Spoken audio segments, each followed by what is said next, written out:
Where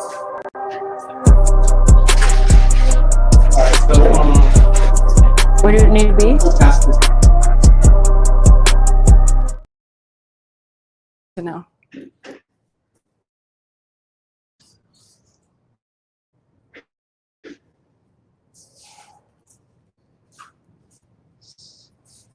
No, I'm speaking. Can you mind taking my phone just to pick up? Thank you.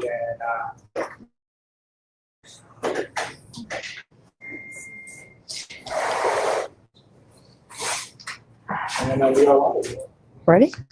Okay. Good morning and hello, everyone. Welcome to San Antonio Startup Week. I'm Melanie McCoy. I'm an Army veteran, entrepreneur, IVMF ambassador for San Antonio, and the executive director for Supply SA. I am super excited to be here with you today, and you're probably wondering what is. Well, Resource SA will be a physical location here at Geekdom. It's also going to be a community for military connected entrepreneurs. So if you're looking for community, connection, network, that is what we want to create and grow right here in San Antonio. And if you're joining us live stream, this week will be for all of us. Join us and with all the wonderful speakers that we're going to have. They're going to provide resources, insights on their journey, and anything from entrepreneur and veteran spouse connected. So it is my pleasure, and not Apple TV, and I think slides are going to come right back up. But this morning, sponsors, IVMF, Bunker Labs. I want to thank IVMF for providing us this opportunity to bring this community here. I also want to thank Geekdom, who's provided this space here, military connected hub. And I want to thank our other sponsors, CPS Energy, City of San Antonio, Port San Antonio River Authority, and UT Health, who have all this happened today. So without further ado, and I cannot forget before I go further, Veteran Social Summit. Ryan Hunt, Henry Bond, thank you for streaming this live stream so we can participate here, but also wherever you are or may be. So thank you for doing that, and we truly appreciate it. I also want to thank all of my IVMF fellow ambassadors who've helped to get the finish line, or rather the starting line. So without further ado, I'm going to turn this over to Dr. Mamie Pack. Let me tell you, she's a powerhouse. She's an educator. She's a visionary. She is a mom. Navy male spouse, 250 years anniversary, right? Navy today. Yes. So I thought it is fitting that a Navy male spouse would kick us off today, and I'm so excited to hear her speak this morning. Thank you. Take it away, Mamie. Thank you. Good morning. For that warm welcome, my name, like Melanie said, is Dr. Mamie Pack, and I am actually now a veteran spouse. Like, that's having to get used to that language now after being an active military spouse. And we got this. So like Melanie said, I am a military spouse. My husband served in the U.S. Navy for 25 years.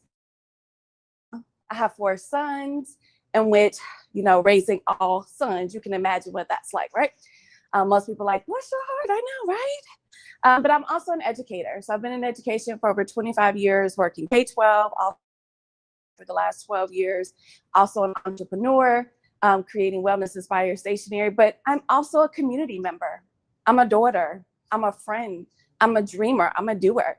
And so I'm really excited to be able to come here today and be on the uniform and how we can, let's see if it goes back, talk about what military spouses need for community, care, and career. Let me just make sure. Questions here. So when we talk about supporting our military spouses, well, sorry. Yeah, that's fine. That's totally fine. So I want to kind of talk, when you think about the numbers. So raising your hand, how many of you are in the room, you are a military spouse? Yes, my people. How many of you all know a military spouse? Yeah, exactly. So even though you may not you know someone who is a military spouse, being in the community, the implications of that. So when we talk about what that looks like, we're gonna just keep going. Yeah, okay. We're also going to talk about the numbers. So military spouses, over 1 million individuals. And I know that seems like 1 million, really? Yes, when you start thinking about active duty, reserve, include our veteran spouses in that number. And so our military spouses really benefit our communities. And we want to make sure that we have resources to best support them. And so it's not moving at all. Sorry, the internet isn't connecting well. Okay. That's fine. So we'll fix that. Okay, we're just gonna pivot real quick because that's what we do, right? Yeah, I'm just pull up my slides. Yeah, we got. Yeah, we adapt because military spouses. That's what we do. Because what happens on deployment? Everything likes to break on a deployment, so we're just gonna pivot. Oh, the house goods or the broken house goods, right? Like it shows up all the things, or it doesn't exactly. Of course, the dishwasher will break. If it can break, it will happen during the deployment. So we're just going to treat this like what we do. And so I became a military spouse in 2004 to my amazing husband, and I grew up as an Army brat. Like, oh. Okay, maybe not. Don't worry about these slides. Yeah, we're good. So I grew up as an Army brat, said I want nothing to do with the military, was like, I'm good. And then my husband, he slapped me off my feet. My feet have not touched the ground since. Okay. So we stepped into this Navy life, and growing up Army, then marrying Navy, very different lifestyles in there. And so once we transitioned into there, and like I said, we grew our family to 4 boys. Our military spouses, we're the heart or the core of the family. And so while our service members go out and they serve, we're here holding it down of our communities. And so we're familiar with logistics because we're managing everything, especially if you have multiple kids. So you're doing sports. You're also helping connect with family members. So you're not just but making sure the service member's family is updated, knows what's going on, all that information. Also making sure all the kids are taken care of. So if you have children in the EFMP program where they have special needs, you're making sure the medical care that you need. We're also connectors. So we're having to be resilient multiple times, go into communities where you know nobody and asking some random person, can you be my emergency contact for my and being very familiar with having to start over multiple times. And what does that look like? And so for myself, we have never lived anywhere with family. So that meant every single time, starting over, building new friendships, really stay connected to your previous friendships. And if you are blessed enough, maybe you're going to get to a duty station with a spouse that you met at another duty station. We're also going to be chaos coordinating. But if it can break during a deployment, it will break. Having to adjust last minute when coming home, hey, we need to go out to sea tomorrow. Got to get my bags. Hurricane's coming. You're not able to leave together. So it's like you got to have the kids while they go out to sea, able to do that. And then hope you can have a career if that's what you want to be able to do. And a lot of times we're not having careers, or our careers are having to be put on hold. And so we know how to be mission focused, how to make sure we're taking care of ourselves, making sure we're taking care of our children, sometimes also being a caregiver. But where the struggle comes in is we got to make sure we're taking care of ourselves too. And what does that look like when you're constantly the one saying, hey, you're good? What do you need to be able to go to this school? So now we're gone again. What do the kids need to get ready for school? How do I talk to the guidance counselor? How do I make sure I have the IEP, the 504 in place? And then hope you have time for maybe go back to school yourself, maybe be an entrepreneur. You're doing all those things usually in the late at night. And it can be discouraging. And so I wanted to I'm a researcher. I like seeing the numbers. What do the numbers say about what number is a story. So according to the Department of Defense, there are nearly 1 million active duty reserve National Guard spouses. The U.S. Military Spouse Chamber of Commerce estimates that an additional 11 who are spouses of veterans. Nearly 40% of service members have children. The largest cohort of military children are under the age of 5. And 61% of military spouses are experiencing anxiety. So when we think about the number, there's a life behind every number. A spouse who is there on the front lines, making sure that their mental health is okay. If it's not okay, that impacts everybody else in the home. Making sure that the children are in place, which leads to other implications. And I always like to say, people love to like, oh, our military spouses are our superheroes. No, we are not beings. We are human beings who deserve to be fully seen in our strength and in our struggle. So when we talk about military spouses being these superheroes, superheroes don't need help because they're super. Don't need to be put on pedestals. We need resources. We need support. We need advocacy. And so when we put this up here and you want to highlight the resilience, it's really important. Are you highlighting the resources? Where can I go?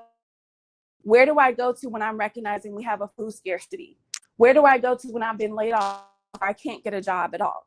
That's not superhero stuff, right? We're not like Clark going and turning around to be able to come out. No, we're coming out tired.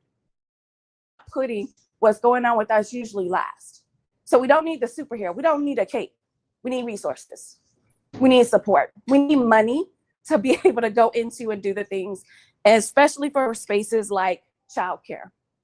So most, the statistics are there that over 40% of military spouses will leave their career or not step into a career due to difficulty with childcare.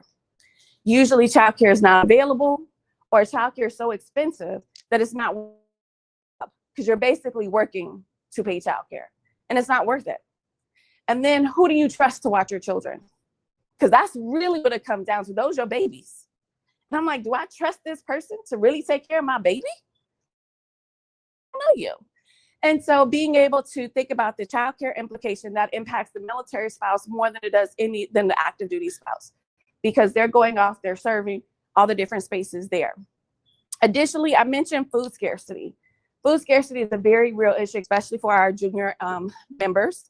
And so 45% of junior enlisted are experiencing food scarcity, where they are either on WIC programs, they are using resources in their communities for food banks. And that is also the implication of that is because maybe the spouse is not able to work. So you have a junior enlisted individual where there's only one income, maybe children under 5, especially if you're a child under 5, has to have a special one specific type would be $60 a kid. 60 on one income. So when we think about food scarcity, it's really important that we humanize that and remove the stigma. Access to what is necessary for families, especially as we have more families with food allergies. We have more families that have specific circumstances with different children, like I mentioned with the formula. Where are they going to get those things to come from for those things, especially if the spouse cannot work? Additionally, we want to talk about underemployment. While military spouses are actually more likely to be educated than civilian spouses, they're employed. That means we're working outside of our fields. We're working for much less pay. So I'll say for myself, I had already earned, I'd already earned my doctorate in education. I have over 12 years teaching in the education system. Shouldn't have a problem getting a job. I had a problem getting a job. I was going to job fairs for the first time in my career since and I'm standing there with my resume, having to basically say, like, I have all these skills. I have all this experience. And they're like, oh, we'll give you a call. No call came. And so I eventually started tutoring about I could get, because they were looking at my resume and they could see, oh, 3 years here, 3 years here. They didn't want to hire someone they could not invest in their community. They knew I would leave. So it became a struggle to be able to find out, where do I fit in this space for a career that I love, that I'm qualified for. And to go there and sit interview after interview and come home. Thankfully, my husband was home. I would cry. I'm like, I'm not good at this. And I'm not getting an opportunity. And so I'd also been, I humbled myself. I'm like, you know what? I need to get a foot in the door somewhere. I need to do something.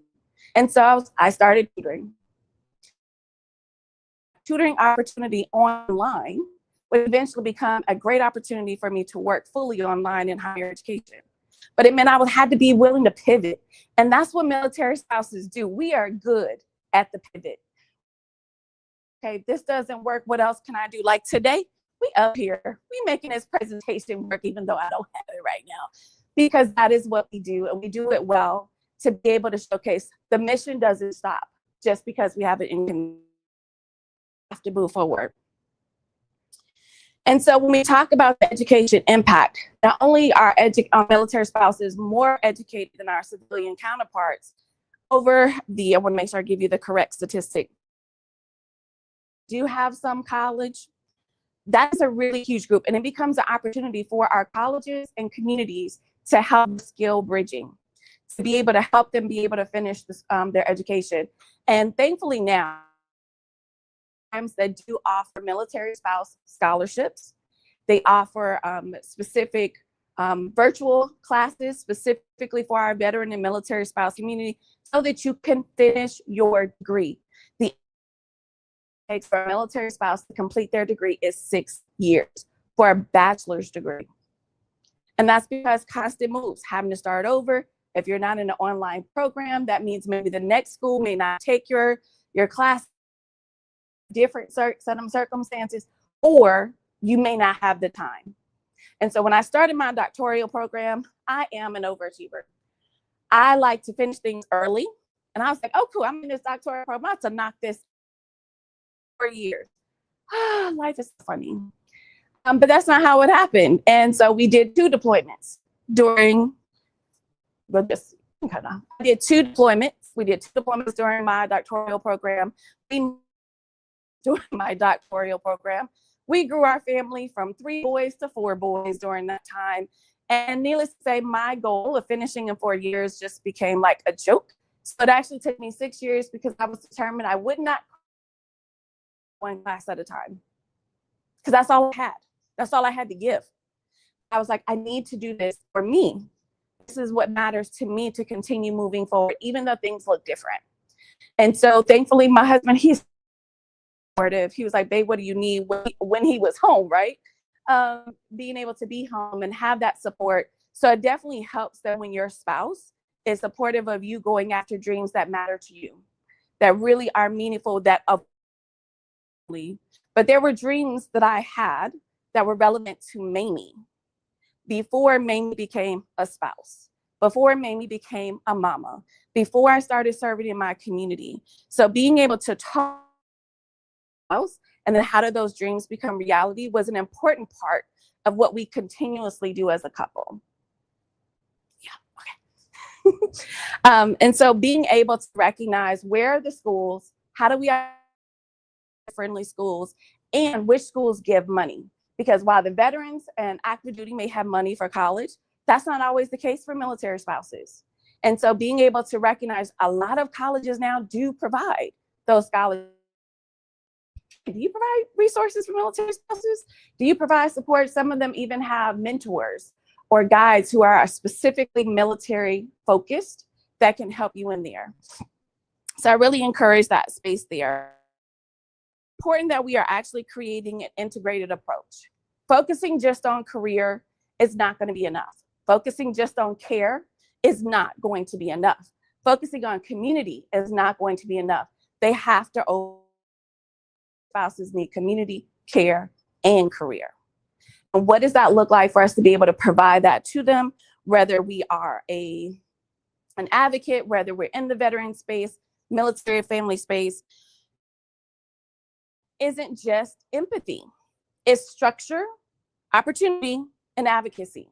So when we're talking about wanting to support our military spouses, think about what structures are in place to support them so that they can be successful. Whether that's a career, getting an education, being able to be present in their homes with their children, what opportunities are available? If you have a business or you're connected, are you sharing those resources in other spaces where advocacy, advocate for policies that are going to benefit and support our military families? So how do we build connections and belonging for military spouses? Peer networks. This is going to be huge in the spaces. They know where they can go and connect with other military spouses. And this is particularly important for spouses who don't have children. When you have children, actually it's easier because you plan play dates, everybody's getting together, network that way. But when you don't have children, then it's like, well, where do you go? It's a little awkward to be around everybody who got kids all the time. And you don't have kids, you might not want to be around kids all the time. So the challenge, where do you fit in the spaces, is different for those who have different circumstances, and recognizing what that looks like. And that also includes for military spouses that are dealing with loss. So military spouses who are grieving children, even the loss of a parent. So when you're going through that grief space, where's the peer support for our military spouses to be able to go in there? And I highly encourage you, if there's not a space, create one. Create your voice, your experience matters, and there's people who are waiting to connect with you. People who are waiting for somebody to just say, hey, I see you, I hear you, I understand this experience, and I'm at least willing to sit with you in it. We don't have to be, but we do need to know how to walk with people. And military spouses, we're good at walking with people. We're good at showing up and just saying, hey, I'm just here. I order food because I don't cook, but here you go. I'm willing to show up with you in the house. Don't worry about doing the laundry. Learning how to be able to walk with people in those spaces. Family support events. And when I talk about family support events, we can go really quickly into spaces with children. But when the family support spaces also needs to include caregivers. Our caregivers need to be a part of it. And in some cases, spouses are the caregiver. We also want to think about other spaces in which, how do we include in the support in that space as well, and mentorship programs. One of the things, like I said, I've been doing this for a while, but I will never forget when Stanley and I first got married, that there were like, hey, these are things you might want to look out for. Be aware of this, make sure you have this together. One of the things they told me is make sure you got your go bag. We always made sure Stanley had his, but she was like, where's your go bag? If something happens and you need to make sure something happens to you, where's your medical power of attorney? It's like, oh, I didn't even think about that. I need to make sure somebody that can speak for me until they can get to Stanley. So getting that advice early on was very important to be able to think about. That was new to me. And so advocacy, again, you don't have to be a spouse to advocate for military spouses. So being able to use your voice in your community. So when you're thinking about planning events, how can you make sure if you're hiring, is the job posted in spaces where military spouses are? And because we have a lot of skills that we bring to the table, oftentimes it's opportunity. So being able to plug into those places, because a strong community reduces stress. It promotes mental wellness and gives spouses the opportunity to navigate their challenges together. Supporting the spouse is supporting the spouse is supporting the veteran. When we support our military spouses, we are impacting not just the household, we are impacting the community. And when we're impacting the community, we're impacting our states, we're in the whole United States. And so it's recognizing the relationship with one spouse can really create a ripple effect way beyond what people may even realize. And so entrepreneurship and employment. Entrepreneurship, military spouses are more likely to go in entrepreneurship than the civilian spouses due to flexibility, being able to actually do something at home, those types of things. And so I'm going to talk about the resource later, but Spousely is a very good example of spaces where you can find military spouse entrepreneurs that who have businesses that you can support and provide. But being able to have flexible hours, because again, if your spouse leaves unexpectedly, you need to be able to handle things. You need to be able to show up, and it's hard when you have to go to your job like, hey, I can't come in today. Some jobs are not trying to hear, will work with you, all those different pieces, but it's also recognizing that you're putting a lot of things on hold to be able to show up in other spaces. Skill development programs. How are we helping spouses upskill? So being able to recognize programs that provide free upskilling for spouses how they can either get into tech, how they also can get into other spaces in leadership and management, how skills when they don't have the experience so that they can get an opportunity for a better job. And then growth and stability. So employees are actually hiring military spouses more than ever before. So I was very like, yes, okay, I'm seeing some things. But what we recognize is that in the spaces where military spouses are most likely supported, it is specifically in finance, logistics, and professional services. Interesting, but those are also spaces where you need certifications. So those are spouses who are already educated, who already have the credentialing, so they're more likely to be in those spaces. Areas that are starting to take off in supporting transportation, hospitality, and legal services. They're providing more opportunities for entry points into careers. Again, thinking about how does that impact the entire household? So when you have two individuals who are able to have especially for our junior enlisted individuals, then you're also helping the entire family, right? So that means they're able to provide food, basic needs, but they're also able to be in different places for homes. There are activities for their kids, because I don't know about y'all. I don't know how many of you all have children. Who has children in the room? Okay, extracurricular activities. Oh my goodness. You need a loan to put your kids in football, to put your kids in soccer. Like, what in the world? Like, you pay for them to get in there and play, then you got to buy this. Oh, and then you need to buy this. And we want you to be a part of the booster. And you are bleeding money all the time. And when your kids are not involved with that connect outside of school. Where are the opportunities for them? And so then it becomes now your kids are excluded for opportunities that other kids in their class are participating in. Then you're like, well, how do I be able to do this? And so we do find, being talked about later on today, we find going into debt to provide the opportunity for kids to be able to participate in things, debt to be able to meet basic needs that are necessary for families. And so the more that we can have the industries create opportunities for military spouses, that's going to help the families thrive and grow. And mental health and self-compassion. We know mental health, we all like, oh, it's so important.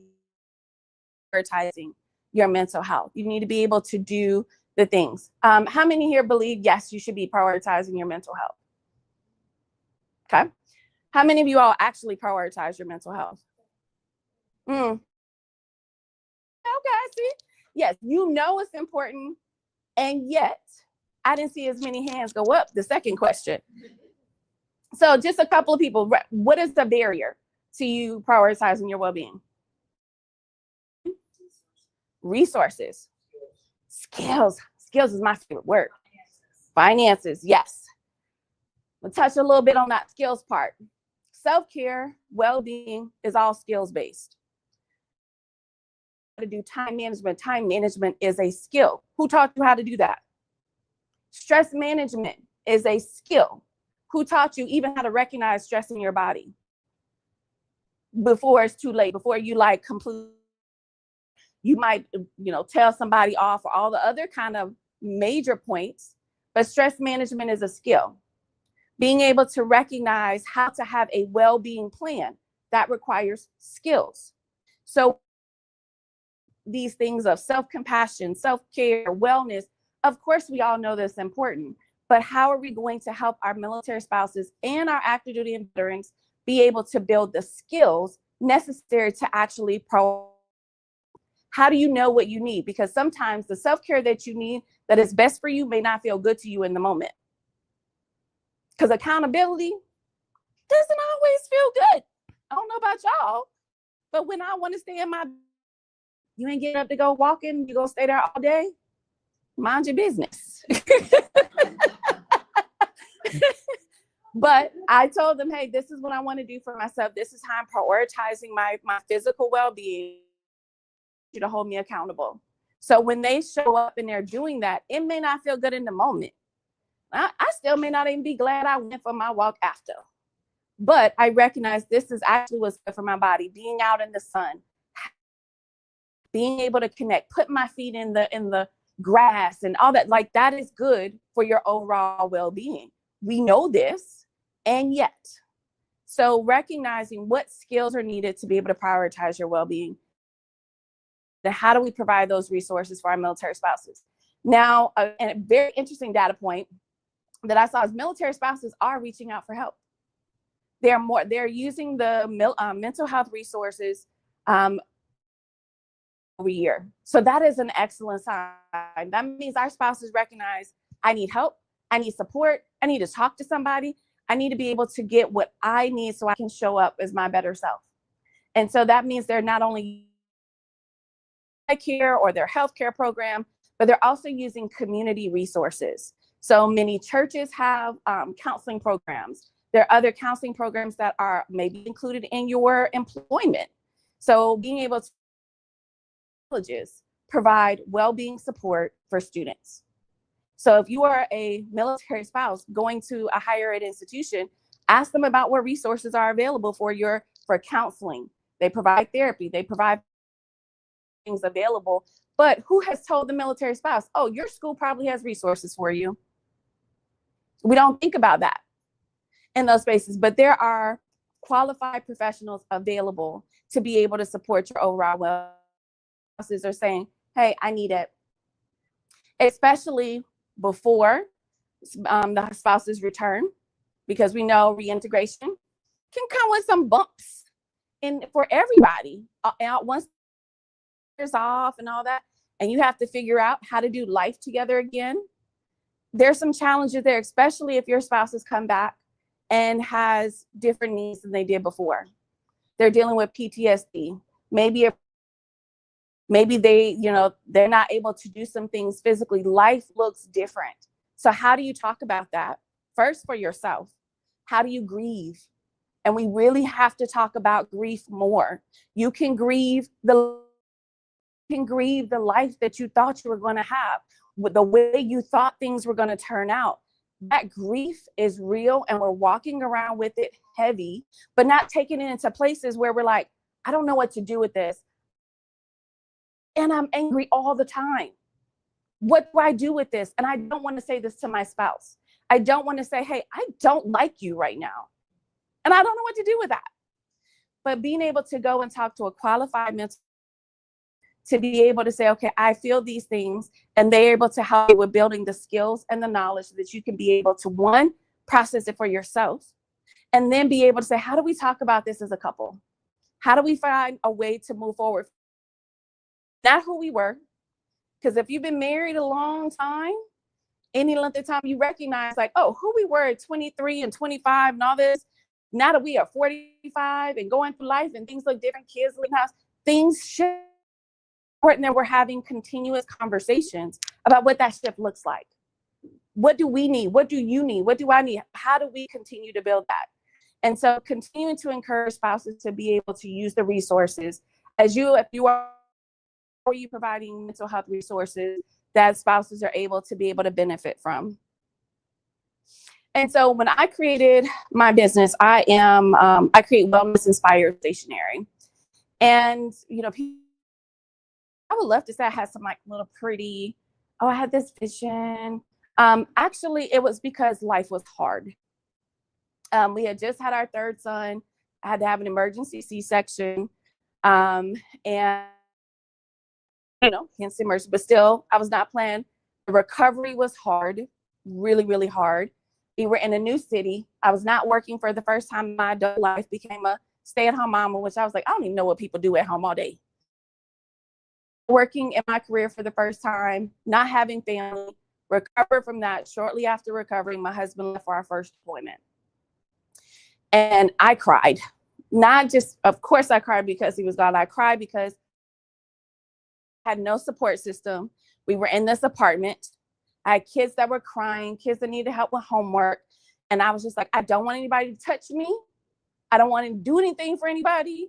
I just need to sit for a moment. Who am I now? And I'm a crier. Look, I firmly believe in crying. Once I get a good cry, I'm ready to tackle the world. Okay? So I was like, okay, maybe we're going to go ahead. We're going to get this ugly cry out things. And so after that, my first step was figuring out, what does life look like now for me? How do I give myself grace and compassion for what life is now? And to learn to love while still honoring who I was, but recognizing who I had become was just as important. And so I needed to do some changing. I was like, I'm doing too much. 3 kids, all the things, like I said. So figure out how to do more, but I need to do less. So I started analyzing, what am I actually doing in my life already? What's one thing? I started with gratitude. It's like, I'm going to identify one thing I'm grateful for every day. It's the one thing, then that'll help my brain and help with the rewiring. That'll help me not start to feel like, oh my gosh, this thing broke, and then that thing broke, and then this, and then the kids and all the things. While back then we were still waiting for letters. Still getting letters. We had the calling cards with the minutes on it. You might, have some emails and things. So I'm waiting for letters. I'm hoping for a call. Midst of all the things. And when I would say, hey, I'm not good, I made people uncomfortable. When they would call and check on me, hey, how you doing? I'm not doing so good right now. Like, stuff feels like it's falling apart. And I really I'm not okay. That's comfortable because they had not experienced that version of me who was professional and together and had a plan and all that. And I certainly did not have a plan. And I was struggling. And so it just started with, then I was like, okay, my faith. I was like, I'm going to focus on my faith and being able to do that. And so then I created one product. That one product, our sermon notes, is actually still our top selling product in what we do. And then from there, because I'm a teacher by trade, I was like, people need to be taught how to be able to take care of themselves, how to be able to look at what does your life look like and what actually makes sense. Because what makes sense for me may not make sense for you. Matters for me and what's going to work for me may not work for you. And so being able to actually take you through some reflective practices to recognize, oh, these are the things I'm able to do. This is how my brain works.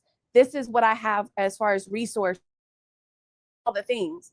So it's important that we're taking time to be able to do that and figure what those things look like in those spaces. And so when we're talking about helping military spouses, is not a cookie cutter answer. There's no one size fits all that's going to just up all spouses. It's having intentional conversations and being able to say, hey, share with me your experience. What are you going through? What's meaningful for you today? I could do one thing to help your life be better. And you know how often I've been asked that question? I probably, in the beginning years of military spouse, I probably could put it on one hand. But now we are having more people who are asking those questions. Such hope, because I'm like, wow, look at how we're normalizing these conversations. Look at how we're recognizing, even if we're virtual, we're still showing up for each other. Because when I post something, who goes in on my post? They're like, oh, girl, yes, I see you. Okay, you over here. Like, we are hyping each other up, but we're also saying, hey, you seemed a little off. You good? Being able to recognize that we have to have but we also need to have those deep, meaningful conversations. And that's happening more than ever. And I'm really excited and hopeful to see those things happening. And we have to continue to create spaces, but we still need resources. We need trained professionals to be able to show up in spaces. So there are a lot of resources I know can't be able to show, but there's resources like Spousely, the Military Spouse Chamber of Commerce, Operation Homefront, Blue Star Families, there's many resources out there now more than ever to support our military spouses. And so I really encourage you, you're thinking about what's one thing that you can do today. One, support a military spouse entrepreneur. Go to Spouse League. Go to the Military Spouse Chamber of Commerce where you can see different organizations.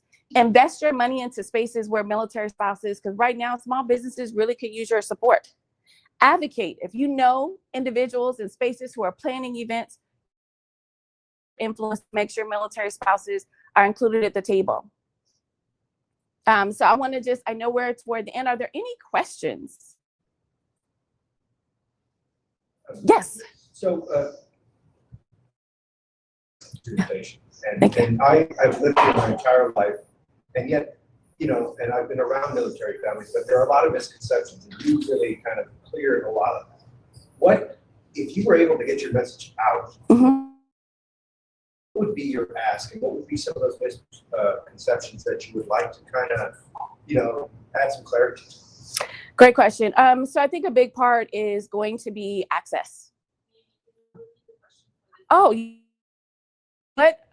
what is one research, one big ask that, the call to action, one big ask I would do, and that would be access. How do we get access to spouses for all access to capital for them to be able to do a business, whether that's access to skill bridge programs where they can get the skills to be able to advance their career, because not everybody wants to be an entrepreneur.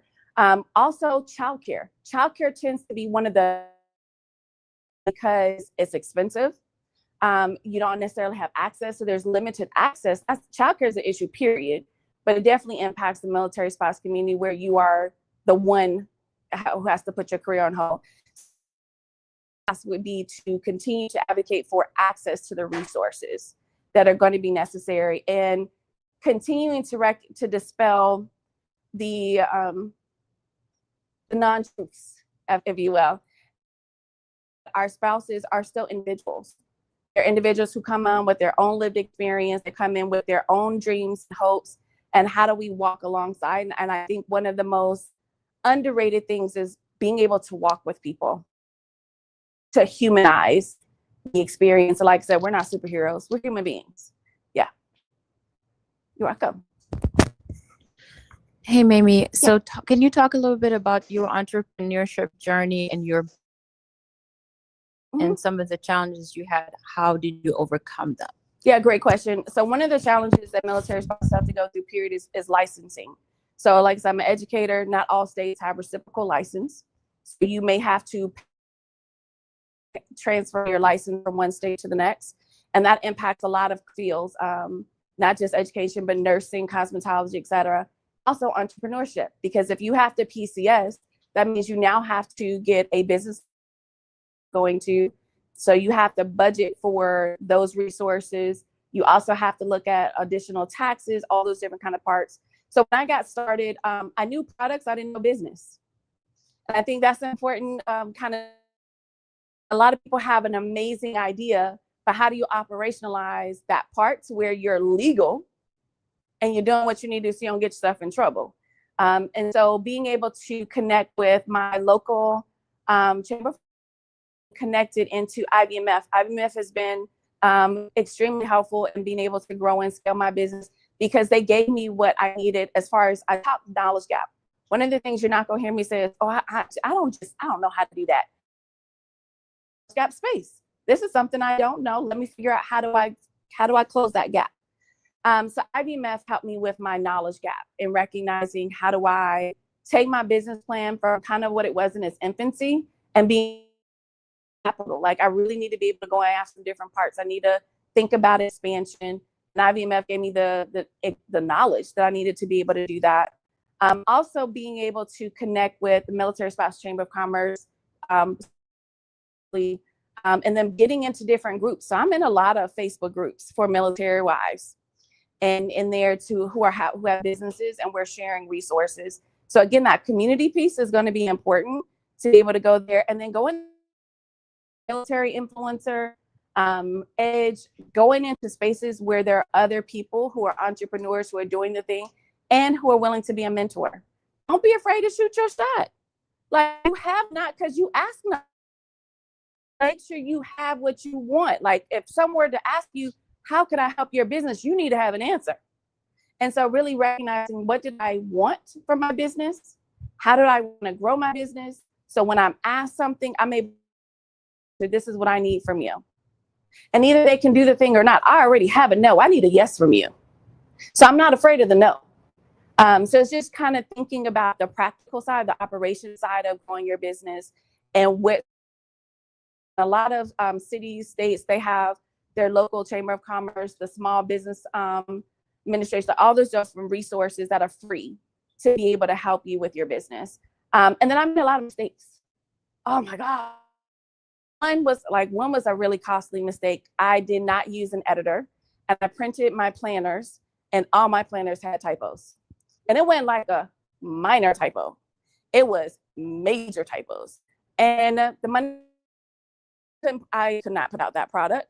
You know, you're building your name, all that. And so I was like, oh, lesson learned. I need to make sure not only am I putting it through a program, but I also have an editor, somebody else checking my work, going over the things. But that was an expensive lesson, time-wise, because I already said this is when we're launching, all the things. And so really learning from my mistakes and recognizing it's just a gap. And hopefully not make as many financial mistakes. Oh, sorry, he's gonna get you the mic. Oh, I thought so. Okay, I have just one. Everything with my business is completely in its infancy. It's just very new. I am an entrepreneur already. And I know that you mentioned the growth space in hospitality. I have a catering company. And I was wondering, I am, since like the website is coming up, but everything's going just really slow. But how would I get that assistance with getting everything to its completion and finished up, and then getting registered on Spousely and some of these other entities? Great question. So if you start with IVMF, you can go today on IVMF website, and they have they have upcoming events and programs, so you can see what makes sense for your life on what you're able to attend. I do recognize starting with VWise. VWise is a great kind of introductory kind of program to connect in the community, get some really good support in there. But that website, tons of resources. So also then connecting into what's locally, going to the women business centers as well. So it's just kind of reaching out and what's there, but just make sure. Yeah. Oh yeah. Resource S. Yes. I'm not local, but yes, Resource SA is going to be valuable research. So there's tons of things that you can access this afternoon if you want to. Yeah. And I highly recommend.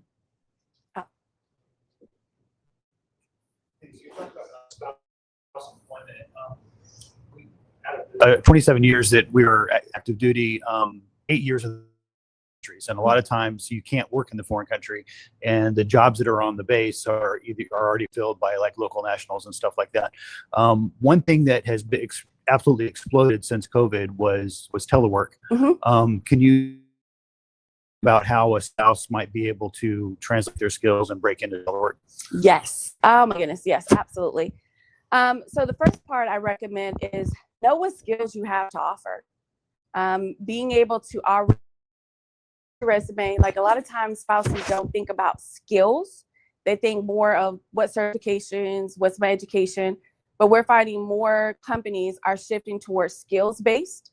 In addition to if you have certifications, also focus on certifications. If you're not doing a full degree program, there's so many amazing certifications that you can get within that 8 to 12 week time frame to be able to help you with upskilling.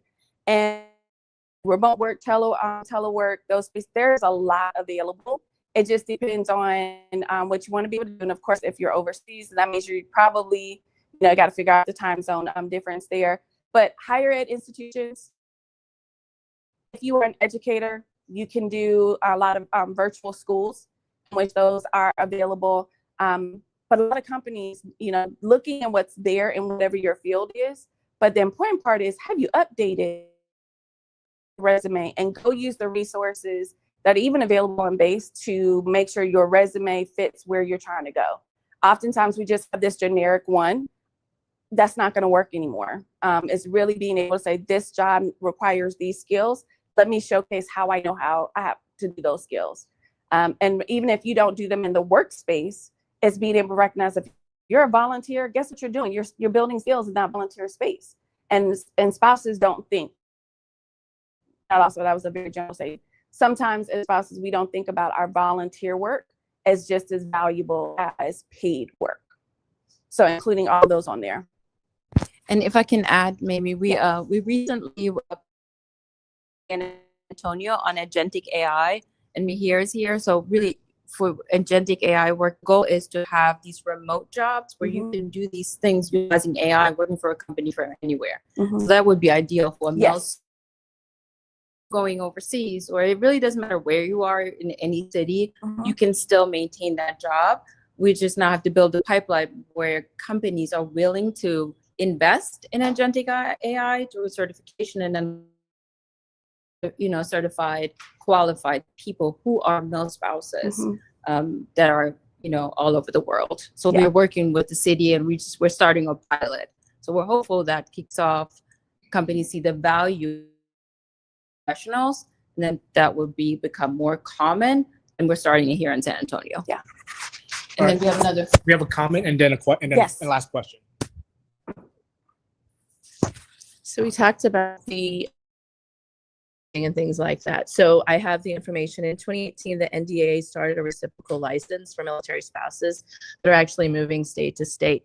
And so it's important that we understand that, because they get $1,000 of reimbursement for transferring from state to state, and they're actually going to be expanding it in 2026. The new rules just came out for expanding it in 2026. But to make sure, there are a few licenses that don't transfer, but most actually do. Help to make sure that yours do, and like going ahead of time and like researching obviously where you are ahead of time as well. And it is part of the amendment to the SCRA, so it is part of our protection under there. Yes, absolutely. And that, to think about how far we've come to be able to have access and resources and support. Thank you for sharing that. Hi, thank you. So I love your whole presentation, but I love that you right to going from military spouse to veteran spouse. Yes. So I'm actually in my third transition. I'm a surviving spouse. So I would love to know more about what vSource SA, what is the key programs for each stage that we can plug into, that suggest the number one thing? So that's a really great question. Transitioning, because I've been on this side for the last 2 years, and being able to again use resources that are actually on base. They do provide some great transition support, and being able to, even before the transition happens, about getting your financial, talking about the big things that lead to conflict in marriage once you're like over here, and how to have those conversations often.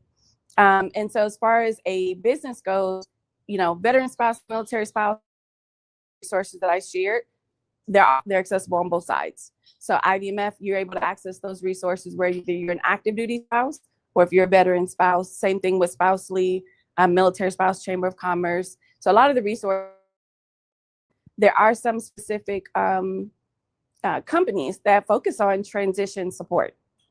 And this being able to plug into those spaces to help with thinking about what that looks like, as well as what does the transition. So it's not just what you as a spouse, right? A spouse, also military spouse, entrepreneur, but then also implication if there's children, like how do we also help with kids when we're transitioning out and life looking different? Are a few I'll pull them up and share with you. And if I can add, we are connected to a JBSA, right? So vSource SA, we're really trying to find all of the resources locally, in the state and nationally, that can support you in your journey. So we may not all have it now here, but we will find it for you.